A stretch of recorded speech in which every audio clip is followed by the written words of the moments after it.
Ang isa sa pinakamahirap na sitwasyon sa digmaan ay ang kakaibang kakayahan ng Alakrayan na kayang kontrolin ang maging S-Class Mutant Magic Beast. At sa chapter na ito mga lods ay dito natin malalaman kung gaano kahirap ang sitwasyon ng mga mage ng Dikatin laban sa Alakraya.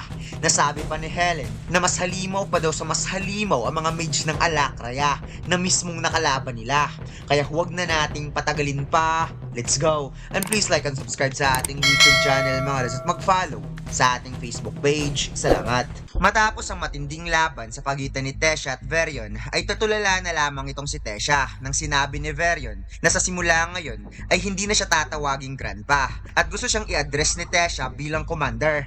Kaya parang ang nahulugan ng bituin sa kalangitan itong si Tesha at nag-star-star talaga ang kanyang mga mata na hindi siya makapaniwalang pinahihintulutan na siya ngayon ng kanyang grandpa. And finally makakasali na siya sa digmaan upang matulungan ng mga sundalo ng Dikatin. Subalit sinabi ni Verion na mayroon siyang kondisyon.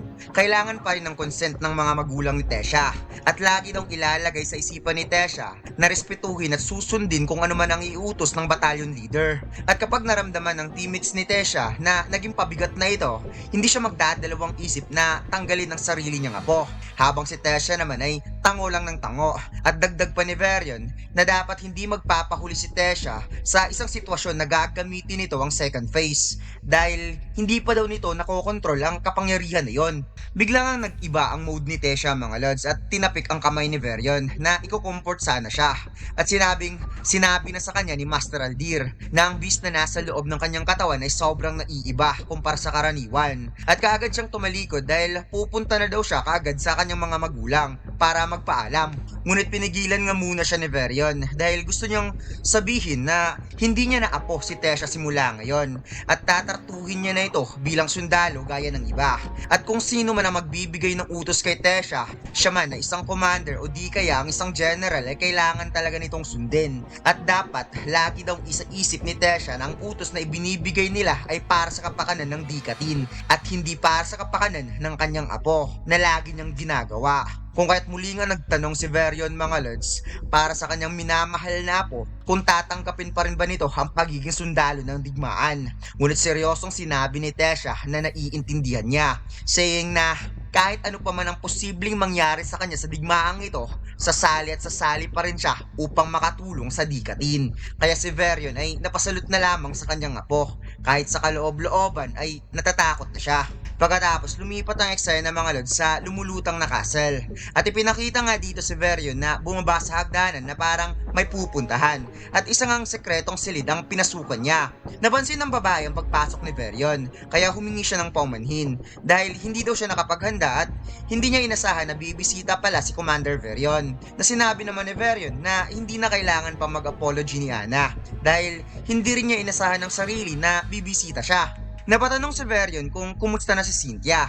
Natugon naman ni Ana, nakakatapos lang niya itong mabigyan ng mga necessary supplement upang ang katawan ng direktor ay maging healthy. Ngunit physically speaking, mabuti naman talaga ang kalagayan ng direktor. Ngunit kahit anong gawin niya, hindi pa rin niya ito magagawang magising.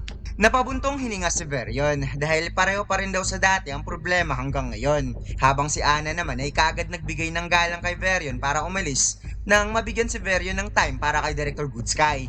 Umupo si Verion at sinabing, Cynthia, hanggang kailan ka matutulog? Nagkwento si Verion kahit nasa coma ang direktor. Ikinuwento niya na hindi niya alam kung may nalalaman pa si Cynthia patungkol sa bagay na ito. Na ang mga Alakrayan ay may kakayahan ring lumikha ng barko at malamang sa malamang ito ang ginagamit ng Alakrayan para makapunta sa Dikatin. At kung tutusin, nandito na si Cynthia nung nagsimula nilang i-build ang Dikatissues. Kaya imposibleng may nalalaman ng kanyang kaibigan patungkol sa bagay na ito. Sinabi ni Verion na ang totoo talaga kung bakit bumisita siya, ito ay dahil mayroon siyang balita na hindi paniniwalaan ni Cynthia. Dahil ngayon, binigyan niya ng pahintulot si Tesha na sumali sa digmaan. Since si Tesha nga mga lods ay ang nag-iisang estudyante ni Director Goodsky. Tumawa si Verion dahil sinabihan daw niya ang kanyang apo na hindi niya ito tatratuhin bilang prinsesa, kundi isang sundalo. Ang galing daw talaga niyang umakting at sa mga kalokohan. Ngunit makikita sa mga mata ni Verion mga lods na sobra talaga siya nag-aalala para sa kanyang apo. Since alam naman natin na namatay ang asawa ni Verion dahil sa digmaan at ito ang kinakatakutan niya para kay Tesha. Kumbaga, naging lesson learned ni Verion ang nakaraan. Napahawak si Verion sa kanyang ulo na parang pinipigilan niya ang sarili na umiyak at sinabi na mas matagal siyang nabuhay kaysa sa asawa niya at ayaw niyang mabuhay ng mas mahaba kaysa sa mga apo at anak niya dahil hindi daw talaga niya kakayanin. Mas pipiliin niyang siya ang unang mamatay at gusto rin niyang bago siya mamatay makakapaghingi siya ng sorry sa matalik niyang kaibigan. Dahil mayroon siyang kakaibang maling nararamdaman na alam niya na alam ni Cynthia sa sarili na hindi naman talaga fully tinanggal ni Aldir ang curse ng kanyang katawan. Alam niya na alam ni Cynthia na maaari itong mamatay kapag ni-reveal nito ang information patungkol sa Alacrea at Bretra. At nasense niya ang bagay na ito. Ngunit hindi pa rin niya pinigilan ang matalik niyang kaibigan. Kaya hindi niya talaga mapapatawad ang kanyang sarili. Not after all sa lahat ng pinagdaanan nila. Sinabi ni Verion na posibleng may mga taong umiiwas ngayon kay Cynthia dahil sa pagiging spy nito sa Dikatin. Ngunit siya, alam niya na pinili ni Cynthia na labanan ang sarili nitong mga tao para lang matulungan ang mga tao ng Dikatin. At yun ang nagpapatunay na mas malakas si Cynthia sa kahit na sino man. Kaya sinabi ni Verion na magsisimula na ang digmaan at ipinapangako niya na pagkatapos ng digmaang ito, gagawin niya ang lahat sa abot ng kanyang makakaya para lang muling magising ang pinakamatalik niyang kaibigan. Pagkatapos lumipat ang eksena sa isang magic beast na nahati lang naman ang katawan at may napasigaw na Darvos, mag-switch tayo ng posisyon. At may lalaking ang axe user na pasimpleng pinabagsak ang dalawang magic beast na napasabing mag-ingat ka leader dahil kung hindi, kapag namatay ka dito, kami ang papatay ng grandfather mo. At ipinakita nga dito mga lods ang isang mabilis na atake na parang kidlat kung gumalaw at pangiting ang sinabi ni Tesha na ako talaga, hindi na nga mabilang kung ilang beses ko na kayong iniligtas. At pinakita rin dito ang isang babaeng mage na brawler type na sinabihan si Darvos na huwag daw nitong simulan ng isang laban na hindi ito mananalo, saying na hindi siya mananalo sa isang babae at mas malakas pa kaysa sa kanya. Biglang nagsisilabasan ng mga magic beasts sa iba't ibang bahagi ng lagusan at mas lalo pang dumami ang kalaban. At napasigaw nga itong si Darvos kay Stannard kung nakita na ba nito ang leader ng grupo ng Magic Beast. Dahil kung hindi nila mapatay kagad ang leader, mas lalo daw dadami ang Magic Beast na magsisilabasan. Ngunit tugon ni Stannard na hindi pa niya nakita hanggang ngayon. Wika ng babaeng brawler kay Tesha na sa tingin niya kailangan nilang umatras dahil mas lalo nang dumadami ang kalaban at hindi nila ito kayang i-handle ng kanilang grupo. Sagot naman ni Tesha na tama ang sinabi nito. Dahil supposed to be isang scout excursion lang ang ginagawa nila at hindi full-blown assault. Kung kaya't nauna na nga itong si Tesha na umatras kagad sa kasalukuyan nilang posisyon. Subalit mayroon pa ring mga monster na nakakahabol sa kanila at nagre-reklamo na nga itong si Darvos dahil may isang mage daw sa kanilang grupo na umuupo lang sa gilid at nag-aantay lang na magpakawala ng spell habang ang babaeng brawler naman ay napangiti na lamang dahil alam niya kung sino ang pinatamaan ni Darvos sa sinabi niya. Kaya nainis nga itong si Stannard dahil alam niya na siya ang pinatamaan ni Darvos at ang mga sinasabi daw nito ay nakakahiya para sa isang mage. Biglang may naisip si Tesha at sinabihan niya si Stannard na mag-all out dahil hahawakan niya ang lahat ng Magic Beast na papunta sa kanila ngayon. Sagot naman ni Stannard na naiintindihan niya at sinabihan niya si Darvos at Karya na mas magandang tumabi muna ang dalawa dahil baka matamaan ito sa ataking gagawin niya. Pinakawalan ni Tesha ang isang spell at nagsisilabasan ng napakaraming baging sa ground at hinold nga niya ang mga magic beast to the point na wala ni isa ang nakakagalaw. At heto na nga mga lods ang hinihintay ni Stannard kung saan ipinakitang may inilagay siyang red core sa kanyang sandata at pinakawalan lang naman ng malakimi na ulti. Kaya nang tumama ang kanyang atake, hindi lang ito sumabog kundi binura talaga ang lahat ng magic beast na humahabol sa kanila. Nagkaroon ng malakas na pagsabog at kahit masaya ang mga kasamahan ni Tesha dahil confident nga ang mga itong naubos nila ang lahat ng mga kalaban ay makikita sa mga mata ni Tesha na hindi pa rin siya kampante. At nakahinga na nga ng malalim itong si Darvos na sinabi kay Stannard na mayroon na naman daw itong bagong na-imbentong magic spell. Nasagot naman ni Stannard na yap, ngunit ang recoil daw ng magic spell na yun ay sobrang sakit at muntik na daw nabali ang braso niya. Napadagon si Karya na sinabihan na daw niya itong si Stannard na mag-training kasama niya. Ngunit sinabi ni Stannard na hindi siya pwedeng mag-training kasama si Karya dahil sobrang naiiba daw daw ang style nilang dalawa. Nagtawanan ng tatlo habang si Tesha ay ngayon lang nakahinga ng malalim na parang pakiramdam niya okay na siguro ang lahat at wala nang dapat ipag-alala pa at makakauwi na sila sa kampo ng kampante. Napauwi ka itong si Darvus na sa wakas makakapaghapunan na sila. Ngunit parang nawalan ng appetite itong si Karya at Stannard dahil wala naman daw silang ibang pagkain kundi puro na lang mashed potato at nandidiri na daw sila kapag tinatawag na pagkain ng pagkain na yon. Bigla nga lumapit itong si Darvus at binibiro si Tesha na isang prinsesa kung may kapangyarihan ba itong mabigyan ng kanyang mga teammates na tunay na pagkain since puro lang mashed potato ang kinakain nila. Ngunit kahit si Tesha ay nandidiri na rin sa pagkain nila. Biglang pumagitna itong si Karya at inulak ang mukha ni Darvus at sinabing kung may pabor daw itong si Darvus dapat tinatakpan daw nito ang mukha at hindi lalapit kay Tesha ng ganun kadikit. Nasagot naman ni Darvus, bakit daw galit itong si Karya sa mga gwapo na katulad niya? At tinawag niya pa itong si Karya na isang pandak. Kaya nagalit nga itong si Karya na sinabing pandak nga siya pero maganda naman ang katawan niya at cute pa. At nagpa-cute pa siya kay Tesha na sinabing, di ba Tesha, tama naman ako? Cute ako, hindi ba? Samantalang si Darvus ay si Stannard naman ang pinagtripan na sinabing maganda rin daw ang katawan nito at shorty din na kagaya ni Karya. Kaso nga lang, barbaric ang pag-uugali. Sagot ni Stannard na bakit ba lagi talaga siyang sinasali sa mga kalokohan nitong si Darvus. Nakikiusap na si Tesha sa tatlo na tumigil na sa pag-aak na parang bata dahil nasa loob sila ng dungeon at puno sila ng pawis at dugo. Kaya mas makatutulong sa kanila ang maligo.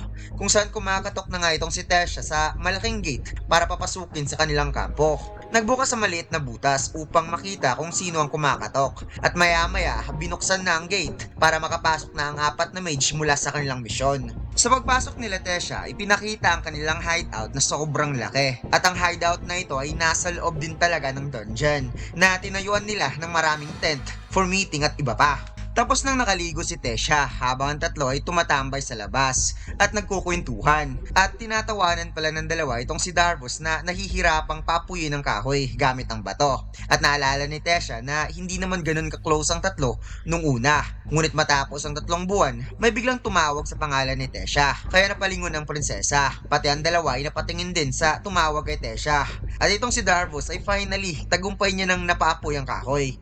At dito ipinakitang sa Helen pala from Twin Horn nang tumawag kay Tesha, kaya kaagad niya itong niyakap. At ipinakilala sa mga ka-teammates niya isa-isa ang mga pangalan ng member ng Twin Horn na sina Dorden, Adam, Angela at Jasmine Flamesworth. Parang ang blink dagger itong si Darvus mga lods na lumapit kay Angela at kagad hinawakan ng kamay na nagpapakilala na siya daw ang the most handsome ng House of Clarel sa Kingdom of Sapen. Habang sina Karya at Stannard ay nahiya talaga sa pinaggagawa ni Darvus na sinabi pa ni Karya na sobrang spoiled brat daw talaga ni Darvus kahit saan ilalagay. Ngunit ayon pa ni Tesha na kahit ganito ka-arrogante itong si Darvus, isa itong ganap na prodigy at may talento din talaga sa pagkontrol ng mana lalo na sa aktwal na laban. Napatugon si Helen na wikang Clarel, so ibig sabihin ng babaeng kasamahan daw ni Tesha ay isang Reedy. Kaya napatanong si Karya na paano daw nalaman ni Helen na siya ay member ng House of Reedy. Paliwanag ni Helen na alam kasi niyang ilang henerasyon nang nagtatrabaho ang pamilya ng Rede sa pamilya ng Clarel at the fact na ang nakikita niyang mana ngayon sa paligid ni Karya ay sobrang smooth daw na parang hindi ito nagkakamali. Paliwanag ni Tesha na ang pamilya ng Rede ay kilala sa kanilang unique style sa gunlet technique at ang pamilya naman ng Clarel ay kilala din sa kanilang axemanship. At dahil sa hindi nagkaroon ng anak na lalaki ang mga magulang ni Karya, siya ang naging tagapagmana ng teknik na unique fighting style ng gunlet, habang si Darvus naman ay pinalayas ng kanyang ama at ipinadala sa digmaan matapos makamit ang Yellow Core stage. Kaya napakomento na lamang itong si Jasmine na parang si Arthur at Tesha daw itong si Darvus at Karya. Kung saan tumawa lang naman ang lahat na parang nagsilbing pang-tease ni Tesha ang sinabi ni Jasmine. Samantalang habang nililinis ni Stannard ang kanyang sandata, biglang napatanong itong si Dorden kung anong klaseng crossbow naman daw ang nililinis nito. At hindi pa daw siya nakakita ng ganitong klaseng crossbow. Kaya kagad kinuha ni Stannard ang kanyang sandata at ipinaliwanag na hindi naman daw ito isang crossbow. Ipinagawa niya talaga ito ng sadya dahil sa kakaiba niyang deviant na kapangyarihan. At ipinaliwanag din ni Tesha na kayang mag-store ni Stannard Stannard ng spell sa loob mismo ng Beast Core. Na parang nagde-chant nga itong si Stannard mga lods sa Beast Core bago niya ito ilagay sa kanyang sandata at magamit pang atake. Kaya na-curious nga ang lahat ng member ng Twin Horn dahil ngayon pa lang daw sila nakarinig ng ganon at mukhang sobrang mamahalin daw ang sandatang ito.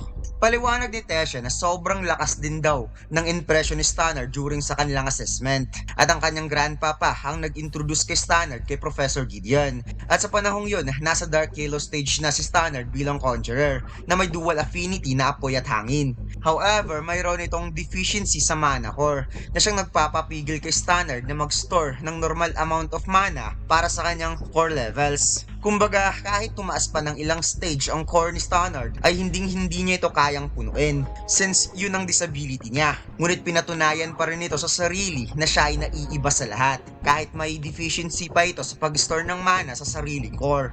Dagdag pa ni Tesha na ang kanyang grupo ay isa sa pinakabata na grupo na nadistino sa station na to. Kaya sobrang proud na proud siya para sa kanyang mga teammates na araw-araw silang lumalaban sa loob ng dungeon para sa Dikatin. Napatanong si Tesha kung bakit nadistino ang Twin Horn dito. Sagot ni Helen, nakakagaling lang nila sa wall at sobrang hirap daw talaga ng sitwasyon ngayon sa wall. Ngunit ipinadala pa rin sila dito para tumulong sa mga scouting at gusto niyang sabihin na mas mabuting maghanda na silang lahat dahil talagang may hindi inaasahang paparating. Napatanong si Stannard kung ano ang meron sa wall, ngunit napaduko lang ang Twin Horn mga lods na may napakalungkot sa kanilang mga mata na parang dala pa rin nila ang napakalungkot na nangyari mula sa wall. At imagine mga veteranong adventurer ang Twin Horn mga lods, ngunit hindi maitago ang kalungkutan sa kanilang mga mata.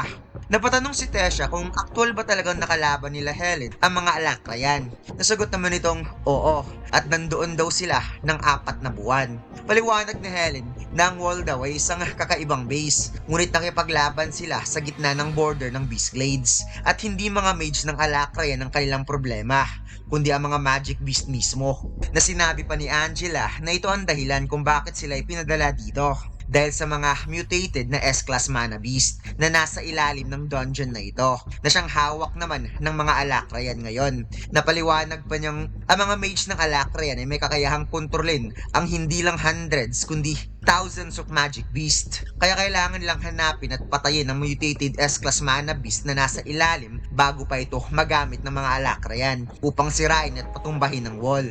Ipinaliwanag nga dito ng narrator mga lods na ang mga mutant magic beast na nakurap at nakontrol ng mga Alakrayans ay mostly rulers ng kanilang mga sariling dungeon at dahil sa mutant energy na nananahan sa mga mutant magic beast kaya nilang kontrolin ang kanilang mga nasasakupan na hindi lang hundreds kundi libu-libong magic beast na nagsiserve sa kanila at susunod sa kanila anumang oras. Kaya as long as na nabubuhay ang mga mutant magic beast na ito, ang ibang magic beast na same species ay susunod pa rin ito sa mga mutant magic beast na kanilang rulers at lalaban alongside for Alakrayans. Kaya naman dose-dose ng squads ang ipinapadala sa iba't ibang klaseng dungeon para lang subukang hanapin at patayin ang mga mutants na ito bago pa makontrol ng mga Alakrayans at fully ma-advance ang wall. Kaya sinabi ni Tesha na ang dungeon na inassign para sa kanila ay isang S-rank mutant magic beast na maaaring magpapanalo sa kanilang laban dito sa ibaba at posibleng dito rin nakasalalay ang takbo ng digmaan. At seryoso nga sinabi ni Tesha na gusto pa niyang marinig ang mga patungkol sa labanang nagaganap ngayon sa wall.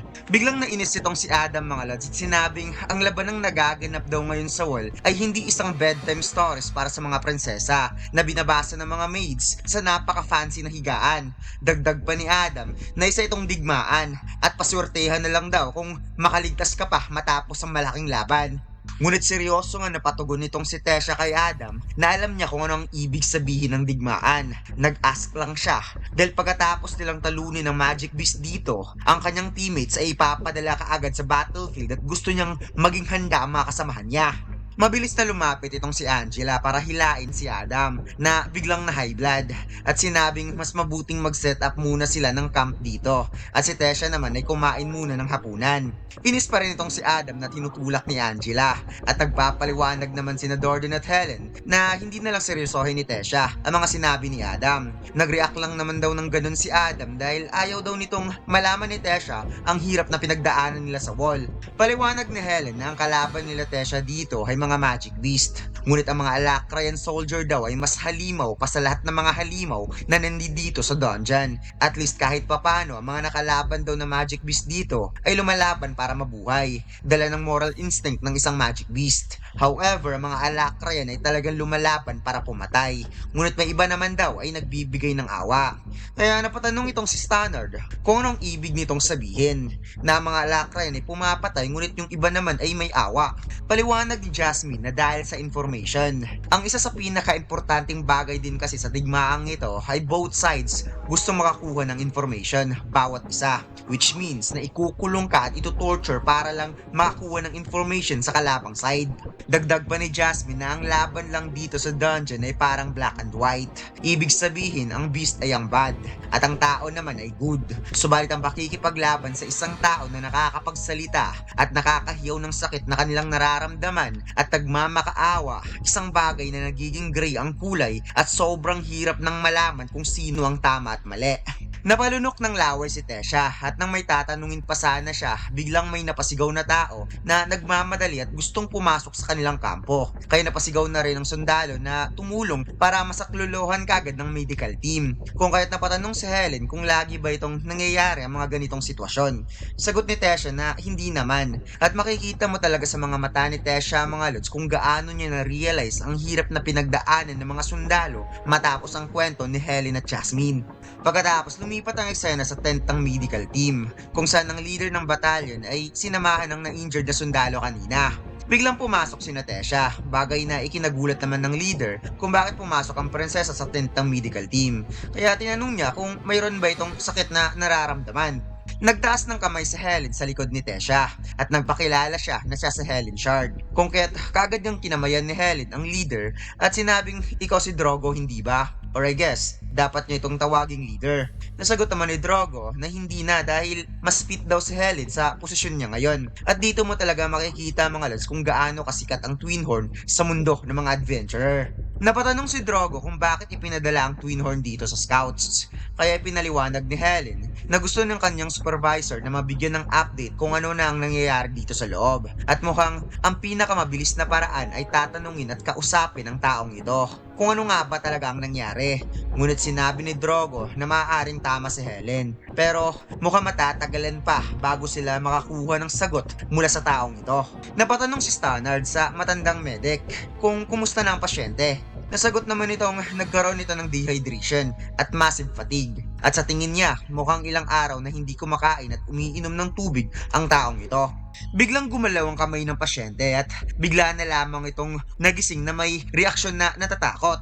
At kaagad siyang nagtanong kung gaano na siya katagal na wala ng malay. Natugon naman ng leader na si Drogo na kumalma lang muna itong si Sayer dahil 10 minuto lang naman daw itong nawalan ng malay. Binigyan ng tubig ng matanda ang pasyente para makapag-explain daw ito ng maayos. Sinabi ni Drogo na alam niyang kakarating lang ni Sayer, ngunit gusto niyang malaman kaagad kung ano ang nangyari at nasaan na mga kasamahan nito. Napakamao si Sayer at sinabing patay na silang lahat at siya lang isa ang nakasurvive. Paliwanag niya na nagkaroon daw sila ng disagreement sa kanyang mga ka-teammates kaya tumabi na lang muna siya at umalis mag-isa. Ngunit nakaramdam siya ng guilty sa kanyang puso at hindi niya kayang iiwan ng kanyang mga kasamahan. Subalit nung nakabalik siya, sobrang nagulat siya sa kanyang nakita dahil inambo sa mga kasamahan niya na mga gnolls and far deadly kaysa sa karaniwang gnolls na magic beast at posibleng may daan-daan pang gnolls na nandoon at yung iba ay may dala-dala pang weapon. Sinubukan daw niyang tumakas ngunit muntik na siyang mahuli at buti na lang nakatago siya sa maliit na gap ng bato at dumaan pa ang ilang araw bago niya na-manage na makapag-set up ng teleportation. Subalit sinabi niya na hindi daw niya kayang isugal na ma-activate ang teleportation doon dahil sigurado siyang sisirain lang yun ng mga gnolls bago pa nila ito magagamit kaya tumakbo na lamang siya.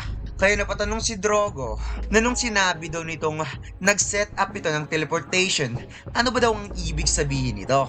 Nasagot naman itong may malaki daw pintuan doon na binabantayan ng mga gnolls at kung ano ang nasa likod ng pintuan na yon, sa tingin niya, nahanap na nila ang matagal na nilang hinahanap.